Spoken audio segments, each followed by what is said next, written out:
जय हिंद स्टूडेंट्स। आज हम क्लास 11th के भौतिक विज्ञान पढ़ेंगे। क्लास 11th के भौतिक विज्ञान पढ़ेंगे जो फिजिक्स बोलते हैं। अब भौतिक विज्ञान में पहला यूनिट पढ़ेंगे। पहला यूनिट है भौतिक जगत तथा मापन। तो भौतिक जगत तथा मापन, तो आज भौतिक जगत के बारे में पढ़ेंगे, अगले लेक्चर में मापन के बारे में पढ़ेंगे। तो पहला चैप्टर क्या है? भौतिक जगत। तो चैप्टर पहला, इसमें क्या है? भौतिक जगत। भौतिक जगत के बारे में पढ़ेंगे, मतलब ये चैप्टर ऐसा है जो आपको जो भौतिक आसपास एनवायरनमेंट में जो होता है उसको आपको दिखाएगा। आपका ज्यादा समय नहीं लेते हुए चलते हैं आगे बढ़ते हैं। अब देखो चलते हैं, इस चैप्टर 1 में पढ़ेंगे विज्ञान। विज्ञान होता क्या है? तो विज्ञान का परिभाषा इस प्रकार कुछ लिख सकते हैं कि विज्ञान का परिभाषा इस प्रकार लिख सकते हैं कि पदार्थों के क्रमबद्ध, सुसज्जित, सुसंगठित एवं एवं एवं सुव्यवस्थित ज्ञान को विज्ञान कहते हैं। ज्ञान को विज्ञान कहते हैं। अब इसका परिभाषा ये हो गया साइंस का, मतलब विज्ञान का। भौतिक विज्ञान का परिभाषा, तो इसका परिभाषा ये लिख सकते हो कि भौतिक विज्ञान की परिभाषा लिख सकते हो क्या? विज्ञान की वह शाखा, मतलब इसी का शाखा, जैसे ये विज्ञान है इसी का वह शाखा जिसके अंतर्गत प्रकृति एवं विभिन्न प्राकृतिक घटनाओं का अध्ययन किया जाता है, उसे भौतिक विज्ञान कहते हैं। उसे भौतिक विज्ञान कहते हैं। कौन? जो विज्ञान है इसी के अंतर्गत की बात हो रही है। तो विज्ञान की परिभाषा लिख लेना कि पदार्थों के क्रमबद्ध, सुसंगठित एवं सुव्यवस्थित ज्ञान को विज्ञान कहते हैं। और इसको भौतिक विज्ञान का परिभाषा लिख लेना कि विज्ञान की वह शाखा, मतलब इसी की, ये विज्ञान है इसी की कोई शाखा, उसकी बात रहे, वह शाखा जिसके अंतर्गत प्राकृतिक या नेचर एवं विभिन्न प्राकृतिक घटनाओं का अध्ययन किया जाता है, उसे भौतिक विज्ञान कहते हैं। अब देखो यहाँ पे द्रव्य क्या होता है और ऊर्जा क्या होता है। तो द्रव्य के बारे में आप 9th में पढ़ चुके होंगे, आशा है यहाँ पे समझने की आवश्यकता है। यहाँ पे देखो, द्रव्य का परिभाषा इस प्रकार लिख सकते हैं कि प्रत्येक वह वस्तु जिसमें कोई द्रव्यमान होता है तथा जो स्थान घेरता है एवं जिसका प्रत्यक्ष या अप्रत्यक्ष रूप से ज्ञानेंद्रियों द्वारा अनुभव किया जा सकता है, उसे द्रव्य पदार्थ कहते हैं। इसका मतलब जान लो, जैसे कोई उपस्थित आपके आसपास कोई ऑब्जेक्ट है, चाहे स्वयं हो, उसका क्या बोल रहा है कि उसका कुछ न कुछ द्रव्यमान हो, यानी द्रव्यमान हो। और क्या बोल रहा है? कुछ न कुछ स्थान घेरता हो, जैसे ये स्थान इतना मान में घेरा है, कुछ न कुछ स्थान घेरता हो, जिसे हम ज्ञानेंद्रियों द्वारा प्रत्यक्ष अप्रत्यक्ष रूप से अनुभव किया जा सके। जैसे आपके आसपास हवा है, तो हवा को कैसे अनुभव करते हो? ज्ञानेंद्रियों द्वारा, उसी की बात हो रही है। अब देखो ऊर्जा क्या होती है।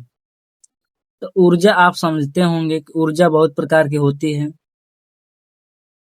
ये पदार्थ में, द्रव्यमान में भी बहुत, द्रव्यमान कितने प्रकार के होते हैं ये भी पढ़े हैं।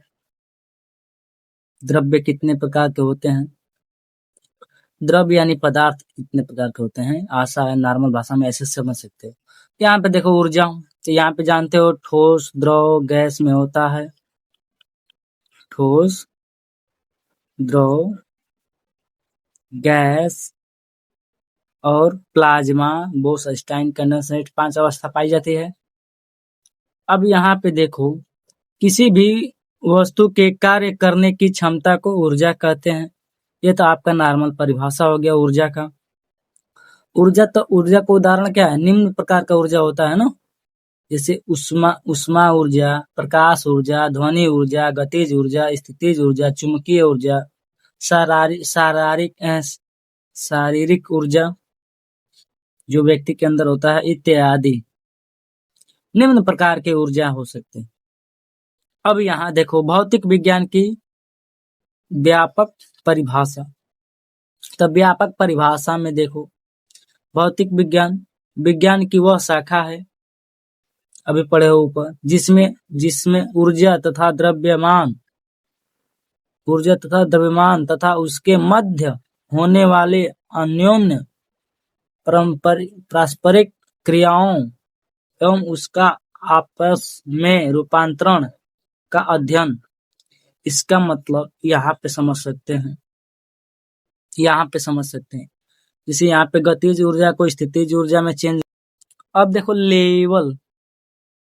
लेवल सिस्टम के अध्ययन ने अनेक मशीनों के डिजाइन तैयार किए गए। तो लेवल सिस्टम से हुआ। तरल, देखो यहाँ पे जो तरल बहाव के अध्ययन से वायुयान की खोज हुई। तो तरल बहाव के अध्ययन से हुई। ऊष्मा के कार्य में रूपांतरण से ऊष्मा इसमें कोयला डाला जाता था ट्रेन में, उसकी बात हो रही है। तो रूपांतरण से ऊष्मा इंजन का आविष्कार हुआ। यहाँ पे देखो लैपटॉप जैसे आप लोग देख सकते हैं, ये क्या है? अर्धचालक संधि डायोड या ट्रांजिस्टर के अध्ययन से रेडियो, टेलीविजन, कंप्यूटर या रोबोट का निर्माण संभव हुआ। यहाँ पे देख सकते हैं नाभिकीय विखंडन के अध्ययन से नाभिकीय भट्ठी तथा परमाणु बम का आविष्कार हुआ। यहाँ पे नाभिकीय संलयन के अध्ययन से हाइड्रोजन बम का निर्माण संभव हुआ। अब क्या है, इस घटना के अनुसार ही टेक्नोलॉजी भी जुड़ती जा रही है।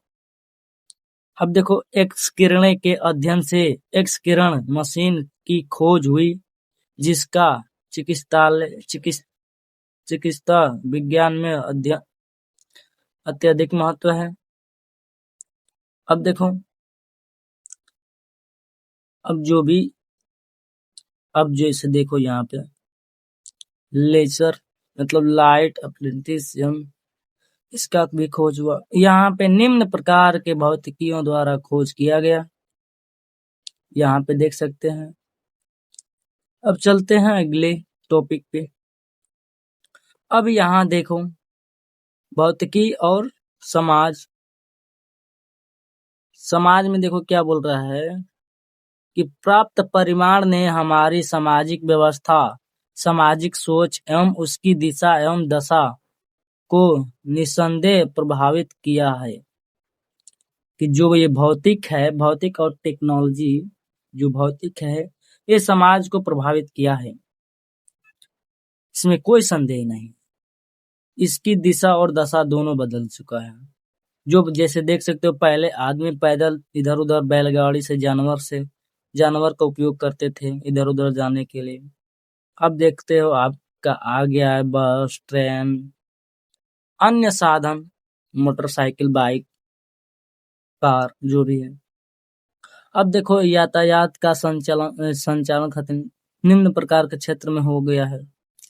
जैसे आपका यहाँ पे देख सकते हो, जेम्स वाट ने प्रारंभ में भाप के इंजन का आविष्कार किया। वर्तमान यातायात तथा दूरसंचार में अभूतपूर्व प्रगति के परिणाम स्वरूप विश्व के सुदूर स्थित क्षेत्रों के बीच दूरी अपेक्षाकृत बहुत कम है। मतलब कोई दूसरे जगह स्थान है, मतलब कोई दिल्ली है कोई यूपी है, बिहार है, झारखंड है, तब अपने अपने स्टेट में जाना चाहेंगे, वहां से चाहे वहां से दिल्ली जाना चाहेंगे, तो अब ट्रेन द्वारा चाहे बस द्वारा कितना आसान कर दिया गया। अब देखो, जिसके फलस्वरूप संसार के अलग अलग क्षेत्रों में आए लोगों के मिलने से अनेक बीच संस्कृति एवं वैचारिक आदान प्रदान का अवसर प्राप्त हुआ। सभी लोगों से मिलने का अवसर प्राप्त हुआ। जैसे जहाज हुआ, तो जहाज से स्टेट अब जाते हो ना अलग अलग देश, कंट्री में। अब चिकित्सालय का भी उपयोग होता है। यहाँ पे देख सकते हैं, आप यहाँ पे पढ़ भी सकते हैं। लैपटॉप, अदर कंप्यूटर आदि संरचनाओं का उपयोग है, जिसे हमें दूरियों को कम किया। उपग्रह मतलब सैटेलाइट की बात कर रहा है। अब कंप्यूटर सुचार प्रौद्योगिकी की मतलब इंटरनेट की, इंफॉर्मेशन टेक्नोलॉजी, स्पेस साइंस, अन्य इंटरनेट बैंकिंग का उपयोग कर रहे हो आप। अब देखो, चलते हैं अगले टॉपिक पे। आपका ये लास्ट टॉपिक होगा, लास्ट टॉपिक है आपका चैप्टर, ये खत्म हो जाएगा। अब यहाँ पे देख सकते हैं भौतिक नियमों की प्रगति, कि भौतिक नियमों की प्रगति क्या हुई है। तो यहाँ पे देखो, विभिन्न विभिन्न भौतिक प्रक्रम विभिन्न प्रकार के बलों से नियंत्रित होते हैं। अतः अतः मतलब इसको देखो, यहाँ पे प्रक्रम में कुछ भौतिक राशियां समय के साथ बदलती है, वह कुछ नियत रहती है। वे राशियां जो नियत रहती है उसे संरक्षित राशि कहते हैं। इस आधार पर भौतिक में संरक्षण के कुछ नियम बने हैं। तो संरक्षण के नियम क्या बने हैं, यहाँ पे देख सकते हैं। ऊर्जा संरक्षण के नियम, रेखीय संरक्षण के नियम, रेखीय संवेग संरक्षण के नियम, कोणीय संवेग संरक्षण के नियम, द्रव्यमान ऊर्जा संरक्षण का नियम, आवेश संरक्षण का नियम, ये कुछ नियम है। जैसे यहाँ पे देख सकते हो, रेखीय संवेग को P से दर्शाते हैं, रेखीय संवेग को P से दर्शाते हैं। यहाँ पे रेखीय संवेग में परिवर्तन को डेल्टा P से दर्शाते हैं। रेखीय संवेग परिवर्तन की दर को ऐसे दर्शाते हैं। अब देखो, इसके क्या होता है, यदि बाह्य बल शून्य हो, F0 हो, तो जो F1 और F2 क्या होगा, बराबर होगा। नोट्स में ये लिख सकते हो कि अंतिम भाग में अपने रेखीय संवेग संरक्षण के नियम सिद्ध किया है। क्या आप देख सकते हैं यहाँ पे कि जो F0 है, तो प्रारंभ संवेग तथा अंतिम संवेग के बीच की मध्यम निकट आ जाती है। ये आपके कुछ भौतिक परिघटनाओं का उपयोग किया गया है। ये बस आप इसमें पहला चैप्टर में भौतिक जगत मतलब भौतिक में क्या क्या है, जगत में क्या क्या है, क्या क्या नहीं है, उसके बारे में समझाया गया है। तो आशा है आप समझ चुके होंगे। ये आपका चैप्टर आज खत्म होता हुआ। अगला चैप्टर हम लोग पढ़ेंगे मापन यानी मात्रक के बारे में पढ़ेंगे। मात्रक के बारे में पढ़ेंगे। दूसरा चैप्टर का नाम मात्रक के बारे में पढ़ेंगे। तो मात्रक में आप जानते हैं MKS मात्रक, CGS मात्रक, बीमीय सूत्र, अलग अलग पढ़ेंगे। आशा है आप समझ चुके होंगे।